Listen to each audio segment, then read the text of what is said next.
Alô, gente, canal Tricolaço aqui para falar do São Paulo Futebol Clube, depois de São Paulo 2, Palmeiras 3. A definição essa é uma das maiores derrotas do São Paulo para o Palmeiras na história, e essa é talvez a pior derrota para o Palmeiras depois daquele 5-0, 5-1 lá no Allianz Parque o ano retrasado. É do mesmo nível. Foi apertado, 3-2, mas é do mesmo nível pela forma como chegou a esse placar. Esse é um placar que o Palmeiras conseguiu de virada depois de estar perdendo por 2-0. Não é que foi 1-0, empatou, o São Paulo fez 2, ou 1-0, empatou, virou para 2-1, o São Paulo fez 2-2. Não. 2-0 para o São Paulo, inapeláveis, e 3-2 para o Palmeiras depois. Mais um detalhe, 3-2 com 3 gols marcados em 21 minutos. Primeiro gol do Palmeiras aos 21, segundo gol do Palmeiras aos 43. Então dá 21 para 22 minutos. Basta, isso explica tudo, eu não preciso nem continuar o vídeo se for daqui. A definição do jogo de hoje é essa. Uma das piores derrotas do São Paulo para o Palmeiras na história. Uma vergonha incomensurável pela forma como foi.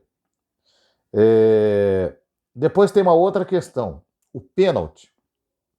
Já vou abordar essa história logo, porque assim a gente mata esse assunto. Porque senão vai ficar aquela discussão que eu sempre considero uma discussão que não tem nenhum tipo de propósito e não tem nenhum final, não tem nenhum desfecho. Que é aquela assim, fomos roubados. Eu tenho uma opinião muito particular sobre esse lance. Primeira coisa. Na hora mesmo, no estádio, eu achei que não foi pênalti. Minha leitura, o Alan cai, tá? Vai para marcar o Tapia, se enrosca e cai, ele não dá um carrinho no Tapia, ele cai, e o Tapia que está junto com ele é atingido por ele e cai. A leitura que eu faço de cara é assim, o jogador do Palmeiras caiu, o jogador do São Paulo tropeçou nele e caiu, não é pênalti. Depois eu fui ver de novo, primeiro numa TV dentro do estádio, a impressão de rapa, aí é pênalti. Depois tem uma outra imagem que mostra o Alan caindo e depois o Tapia caindo, que me dá a mesma impressão anterior. O jogador do Palmeiras caiu, o jogador do São Paulo caiu por cima dele, não é. E a última que eu vi foi antes do vídeo, fui rever, porque eu precisava rever, com comentaristas falando aquela coisa toda, todo mundo bancou que foi pênalti. E a explicação do Paulo César Oliveira é de que o Alan não quer aquilo, ele é sem querer, mas da forma como ele atinge o jogador de São Paulo é falta e não tem como não marcar. Então eu vou abraçar essa leitura, porque ela é parecida com a que eu tive, a diferença é que o PC diz que tem que ser pênalti, pela conformação do lance. Mas tá tudo bem. No fim vai ser a mesma coisa, eu explico por quê. Esse lance aconteceu perto dos 15 minutos do segundo tempo, um pouco antes, né? 13 para 14 minutos do segundo tempo, 2-0 São Paulo. Então vamos fazer a leitura que tá todo mundo fazendo. Se der pênalti, o São Paulo bate, é 3-0. Depois, no lance de falta do Andréas Pereira sobre o Marcos Antônio, é 3-0 para o São Paulo contra 10 do Palmeiras.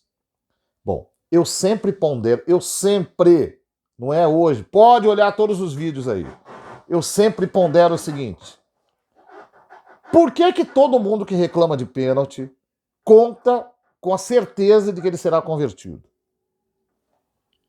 Vamos lá. Por quê?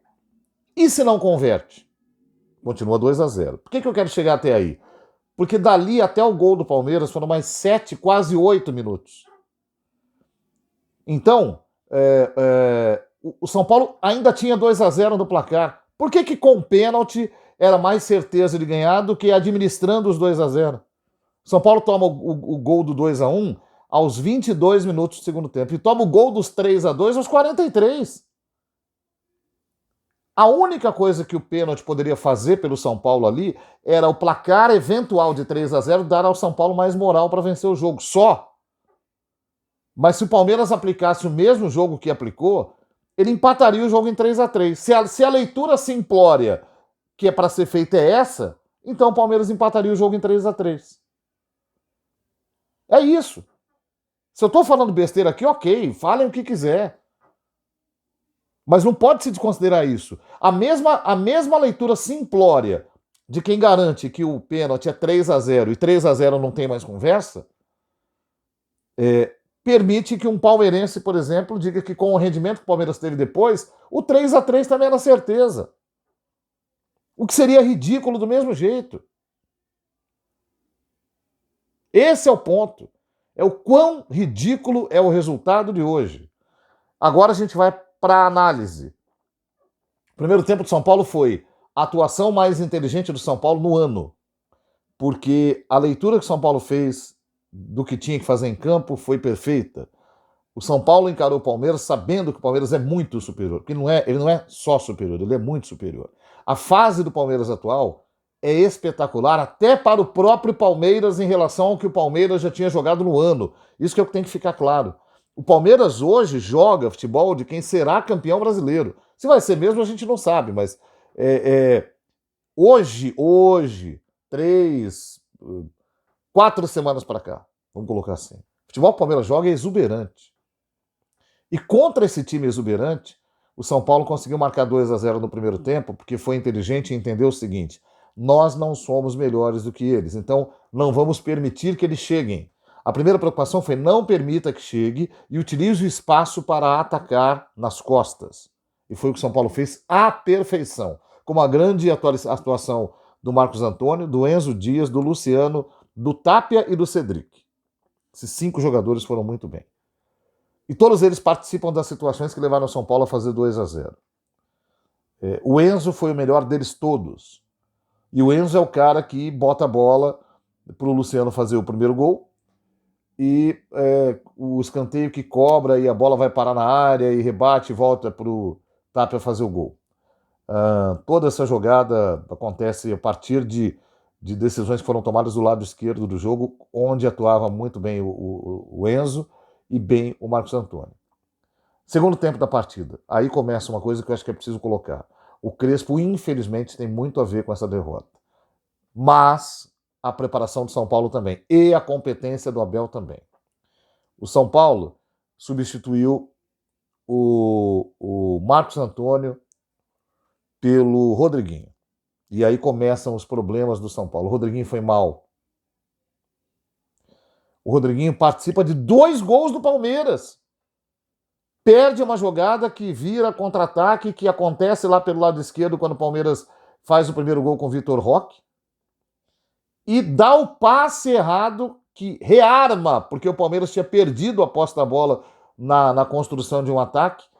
O Rodriguinho é um dos jogadores que toca nessa bola, que ela antes, eu acho que é do Cedric, aí passa para o Rodriguinho, que faz o passe para o meio da bola para o jogador do Palmeiras, que rearma o seu ataque e chega até o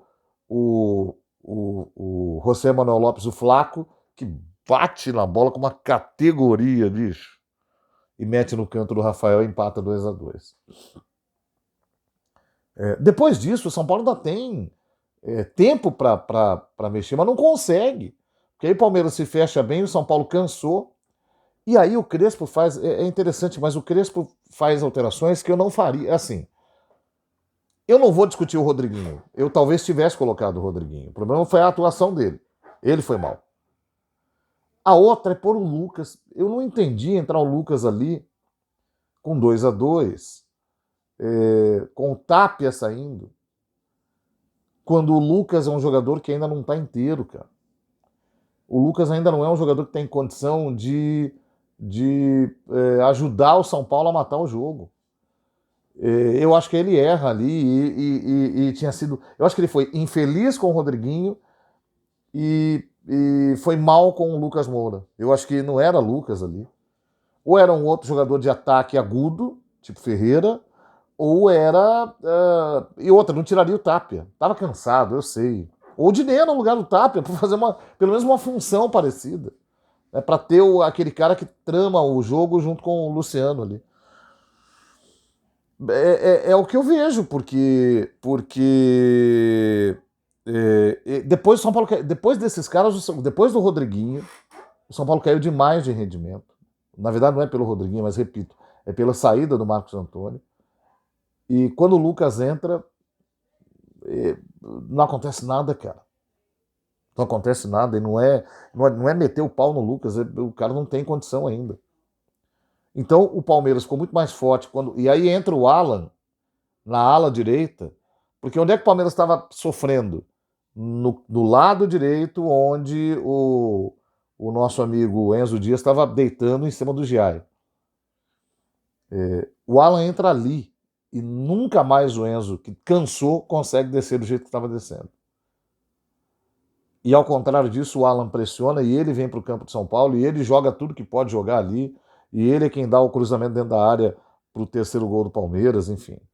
Um estrago absoluto provocado pelo Abel Ferreira no Hernan Crespo por ali. São, para mim, os detalhes que explicam a derrota do São Paulo hoje.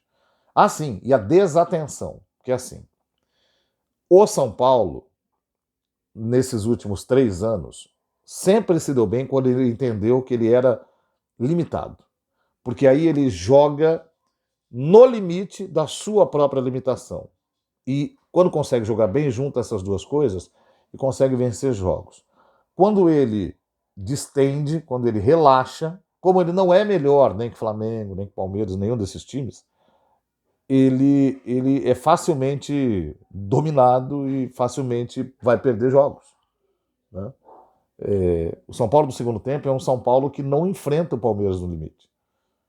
Ele se submete ao Palmeiras, por isso que ele perde. No primeiro tempo é um São Paulo que sabe que não é melhor que o Palmeiras. Ele sabe que não é melhor que o Palmeiras. E por isso que ele consegue ganhar de 2-0 do Palmeiras. Essa leitura tem que ser feita sempre. Por último, só para a gente terminar, para falar de arbitragem de novo. A torcida do Palmeiras, eu vou repetir isso mais uma vez, a torcida do Palmeiras é a que pior entende a atuação da arbitragem no futebol no Brasil, é a que mais reclama, é a que mais chora e é a que mais tem mania de perseguição. Em qualquer situação que se pareça com algo que possa prejudicar o Palmeiras tem certeza que foi prejudicado. Não é uma certeza, mas eles têm. E o Abel Ferreira é o cara que personifica isso. Porque o Abel Ferreira pega essa indignação seletiva da torcida do Palmeiras, vitimista, e leva para o campo. E esse cara, há 3 anos, ele tem enchido a paciência com a história de arbitragem na beira do campo. Pode ser uma estratégia. E se for uma estratégia, ele merece aplausos. Mas o fato é que depois que esse cara passou 3 anos reclamando, atenção, não existe time mais beneficiado pela arbitragem no Brasil do que o Palmeiras. Eu vou repetir essa frase, especialmente para palmeirenses que eventualmente venham ver esse vídeo e amigos palmeirenses que eu sei que assistem. Não existe no Brasil hoje um time mais beneficiado pela arbitragem do que a Sociedade Esportiva Palmeiras. Não existe. Parem de chorar. Parem de se fazer de vítimas. Nenhum time é mais ajudado do que o time de vocês. Aquela história de Corinthians, de Flamengo, isso é mentira!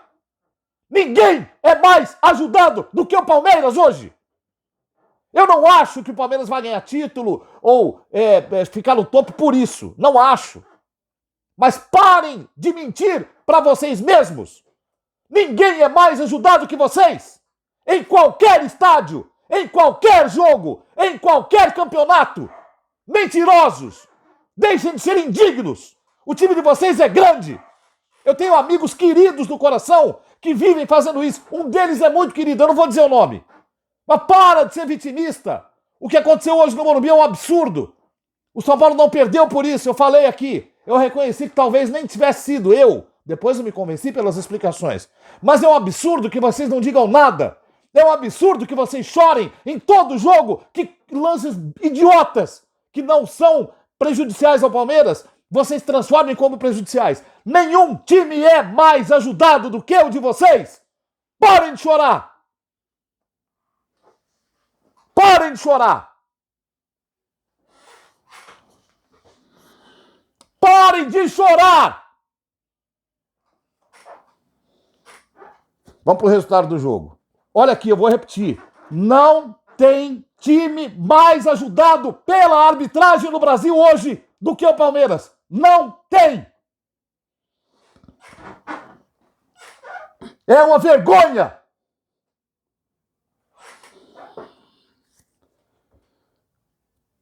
O Rafael não tem culpa nos gols. Mas é impressionante como ele cai em todas as bolas e todas passam.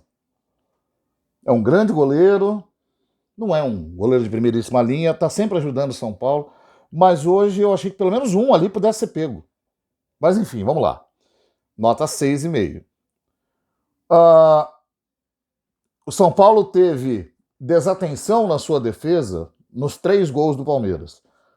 Então a nota que poderia ser bem dada no início do jogo, no primeiro tempo, melhor assim, para Arboleda, Alan Franco e Sabino, perdeu-se no segundo tempo. Né? Esses 3 jogadores hoje ficam com notas 5 para Alan Franco, 5,5 para Arboleda, que foi um pouquinho melhor, e para Sabino também, que foi o melhor dos 3. O Cedric Soares fez uma ótima partida no primeiro tempo, cansou no segundo, mas pela luta eu vou dar 7 para ele. O Pablo Maia fez um bom primeiro tempo, um segundo tempo insosso, né? Aquela coisa toda. Vou dar um 6,5 também, porque desequilibrou a balança aí. Bobadilha tomou um cartão amarelo besta, na minha opinião, porque uma falta telegrafada, mas acho que isso não influiu no rendimento. Foi bem no primeiro tempo, caiu com o time no segundo, nota 6,5. Enzo Dias, grande partida em todos os aspectos, porque cansa no segundo tempo, mas continua se esforçando muito. Nota 7,5, é um cara que não merecia perder hoje. Marcos Antônio também não merecia perder hoje, fez uma grandíssima partida, um maestro, saiu no segundo tempo, e depois que ele saiu, o São Paulo perde o jogo. O Marcos Antônio sai com 2-2, e a derrota é consolidada depois que ele sai. Não sai com 2-2, não, minto. O Marcos Antônio sai com 2-0 de campo. E a derrota é consolidada depois que ele sai. Esse cara merece nota 8 até por isso. Até por isso. Luciano, ele fez gol, ele lutou, ele brigou pela bola, mas ele sozinho não adianta. E ele tem que ser elogiado pelo jogo que fez no geral. Vai levar uma nota 7,5 também. O Tapia é para se perguntar para o Crespo por que não estava em campo contra a LDU. Aliás, a atuação inteligente de hoje, do primeiro tempo do São Paulo, se tivesse sido aplicada no jogo da LDU, daria ao São Paulo a vaga para a semifinal da Libertadores da América. Os erros foram do Crespo aí. O Tapia é grosso, o Tapia é pernudo, mas o Tapia luta muito. E fez gol hoje, 7,5 para ele. Entrou o Alisson, que eu acho que entrou bem, lutou pra caramba, enfim, tentou ajudar da melhor forma que pôde, mas participou do momento da derrocada. Nota 5,5. O Rodriguinho entrou, errou 2 lances que ajudaram o Palmeiras a fazer 2 gols, então a nota 2 para ele. Depois tentou compensar, mas não adianta. E o Lucas entrou, o Lucas não tem culpa, mas o Lucas não é o cara que vai virar jogos pro São Paulo ainda. Então, é nota 5,5. Teve vontade, mas não conseguiu resolver. É isso. Abraço a todos e até a próxima, só na volta da data FIFA.